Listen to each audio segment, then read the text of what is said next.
For 22 years as a homicide detective in Philadelphia, I learned to trust evidence above all else. Hundreds of scenes, bodies, reports, photographs. Death followed patterns. Chaos left predictable marks. Until the Henderson case, a crime that didn't just break protocol, but destroyed my trust in physical reality itself. It wasn't the violence that changed me, but what the scene began doing on its own. Sarah Henderson was 32 years old and nearly invisible, a freelance designer, single, with no criminal record or known conflicts. She worked from home, paid her bills on time, avoided close relationships. People like that don't usually end up in homicide reports. They leave no trails, no enemies. Still, something about her quiet routine felt prepared, as if she knew her story would end incorrectly. The call came in at 7:04 a.m., screams from a residence in Fishtown, followed by complete silence.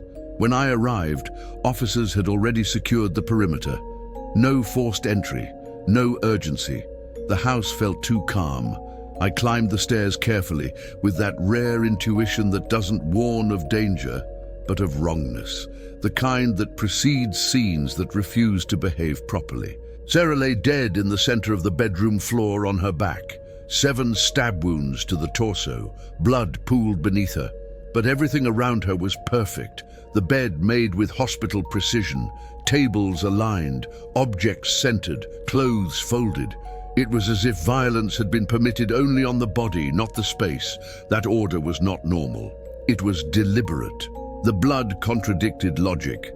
7 stab wounds should have produced spatter, motion marks, visual chaos. There was none, only the still pool beneath the body, no sign of struggle, no cast-off. The wounds showed force and repetition, but the floor suggested absolute restraint. The evidence argued with itself. This wasn't carelessness or rushed cleaning. It was something far more precise. Forensics worked for 6 hours. Photographs, measurements, full collection. Nothing was touched without documentation. When we sealed the room that night, I had the unsettling feeling of leaving something awake. I slept poorly. The image of the perfectly made bed kept returning. Murders leave disorder. That scene seemed to accept death as part of a larger organization. The next morning, the photographs didn't match my notes. A lamp had shifted. The closet door was slightly open. Small changes, but undeniable. The timeline showed no entry. Security confirmed it. Still, the room had changed. That was the moment fear set in. Not of a killer, but of trusting my own records.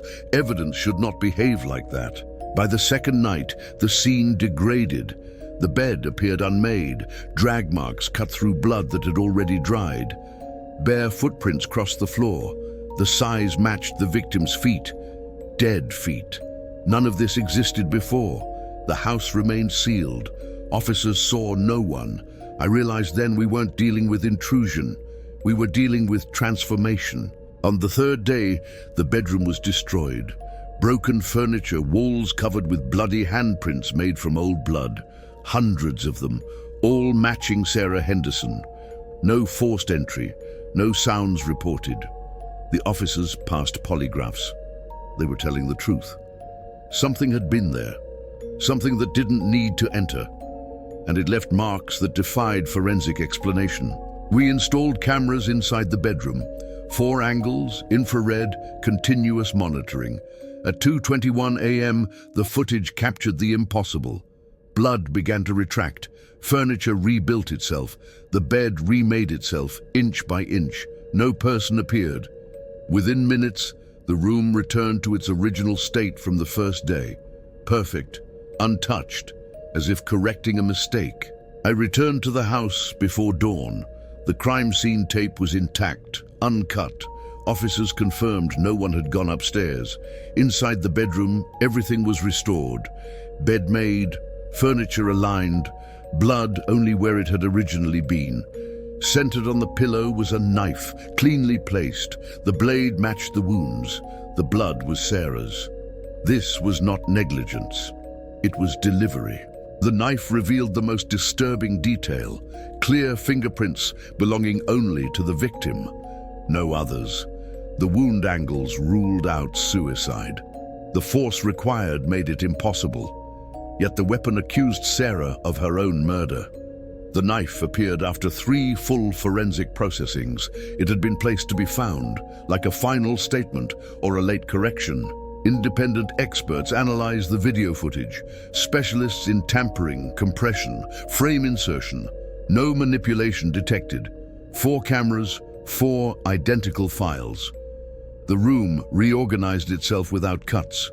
It didn't look like movement, but adjustment, as if the space had memory and reacted to human observation by preserving a specific version of itself. I examined Sarah's life more closely.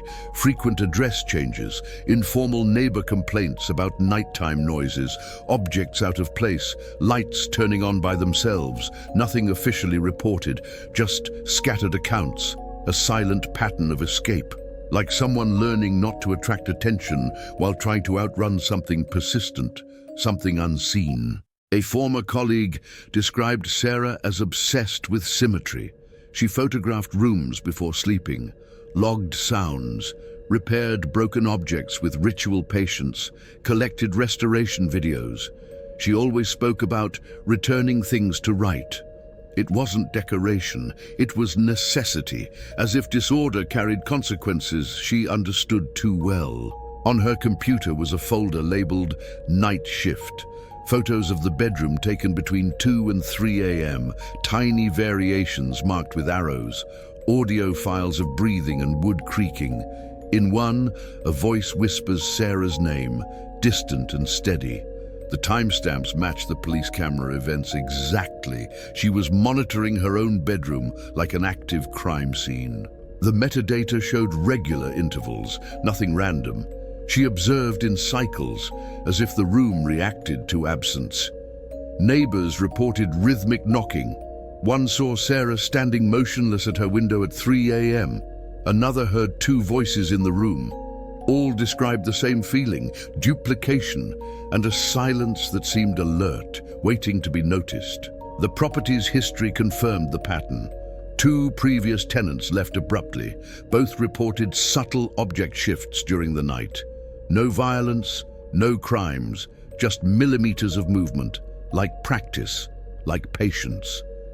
The house seemed to learn how little it needed to move to be seen. Sarah was the first to document it, and maybe the first to resist it. The prosecutor declined the case. No human suspect, no acceptable theory. Officially, it was inconclusive. Unofficially, it was buried. The video sealed, the house released. Fresh paint, new furniture, new tenants. Life continued. But I knew nothing there was resolved, only contained. Some things don't disappear, they wait for someone to look again. I began considering the unthinkable. Sarah was not only a victim, she was part of the process. Maybe observation kept things stable. Maybe she knew that if she stopped, something would correct itself. In the diary hidden in the closet, the final line read, "If I stop, it fixes it," dated 2 days before her death. That wasn't madness, it was a warning. Toxicology confirmed Sarah was sober. No sedatives, no substances that could explain passivity. She was conscious when she died. That made the stabbing pattern even more disturbing. Excessive precision, same force, same angle, as if someone were following strict instructions. There was no rage, no panic. It was an execution, not only of a person, but of a behavior that needed to be stopped. Reviewing the footage frame by frame, I noticed something subtle. Dust reacted before objects moved. Fabric adjusted before wood shifted. There was an order of priority. It wasn't chaos. It looked like a system rebooting. The room wasn't being attacked by an external force. It was reorganizing itself from within, reverting to a stored, correct version. The team began avoiding the case. One technician requested medical leave. Another refused to review the footage again. No one said it out loud, but everyone felt it. This wasn't something you could interrogate or arrest. One investigator whispered, "Detective, it feels like the scene wants to win." For the first time in my career, I didn't disagree. I found a journal hidden behind the closet lining, repeated drawings of the bedroom from the same angle, measurements, arrows, notes like off-axis and not finished. On the final page, written with excessive pressure, a single sentence: "If I stop, it fixes it." That wasn't metaphor, it was instruction or confession. Sarah was in dialogue with the space itself. I began to consider that observation fed the phenomenon. In science, observation alters systems. Maybe the room responded to attention. Maybe it needed to be watched to remain stable. Sarah watched, photographed, recorded. When she tried to stop, something took over. The knife on the pillow didn't feel like an attack. It felt like an answer, cold, final. The case was officially closed months later. Inconclusive, no suspects, the footage archived. I requested a transfer. I could no longer trust crime scenes. Everything felt temporary, as if matter itself could lie. I dreamed of rooms repairing themselves, of blood returning to bodies. The terror wasn't death. It was realizing reality could correct itself without consent. Sometime later, a maintenance worker called about another building. A bed making itself, handprints appearing in fresh paint, different address, 2 streets away. The report was dismissed as vandalism. I wasn't allowed to take it, maybe for protocol, maybe fear. Patterns only exist officially when someone agrees to record them. New tenants moved into Sarah's old house. Leases were broken, vague complaints, objects aligned overnight. No violence, just imposed order. Management blamed sleepwalking. I didn't. I had seen the cost of perfect order once. When something learns to correct, it doesn't tolerate interference forever. It waits until someone tries to understand too much. 4 years later, I still revisit the case, not to solve it, but to remember that evidence is not fixed, that scenes can lie without intent, that some places don't tell stories. They defend themselves. Sarah Henderson died that morning, but something continued working afterward, ensuring the room stayed exactly as it should be. This was my most terrifying case, not because of violence, but because of revelation. Reality is not stable. Sometimes it rearranges itself when no one is looking. It corrects deviations. It removes obstacles. And when morning comes, everything looks normal again, except to those who saw a crime scene organize itself in silence overnight. A digital forensics expert who reviewed the footage called me months later, drunk at 2 in the morning. He said that frame by frame, the geometry of the room subtly changed. Angles breathed, proportions adjusted. "It's not movement," he said. "It's correction." Like one file being saved over another. That's when I understood the space wasn't reacting. It was editing. Rereading reports, I noticed a pattern I had missed. Every time the room reorganized, it returned to the state of the first official police record. Not the moment of death, but the moment it was defined as a crime scene. That was the anchor point. The room obeyed documentation, not time. Our presence wasn't neutral. It was part of the mechanism. Maybe the trigger wasn't death, but investigation. Measuring, photographing, labeling. The moment the space was officially observed, something began preserving that version. Anything that diverged was erased, including our interference. The horror wasn't what happened there, but why. The scene wanted to remain true, regardless of the cost. Sarah seemed to understand this before we did. The nightly photos, audio logs, diagrams. She observed to maintain stability. She knew that if she stopped, something would assume control. The journal wasn't emotional, it was procedural. When she tried to break the cycle, she failed. The knife wasn't just a weapon, it was an attempt. The room responded. I never put this in a report, but I believe Sarah tried to end the process with a final act. The blade was method, not impulse. The room rejected it, rebuilt itself, returned the knife with her fingerprints, removed all trace of another will. No human won. Only correction remained, an order that no longer accepted interruption. After that, I never treated a scene as static again. I return, I compare, I distrust. I became the investigator I once mocked. But when you watch blood flow back into the floor, you learn quickly. The world is not passive.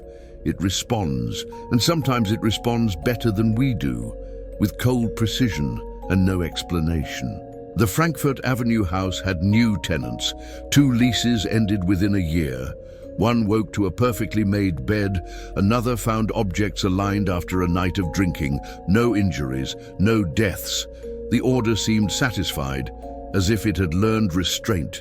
Management called it coincidence. I called it adaptation. The system no longer needed to teach anything there.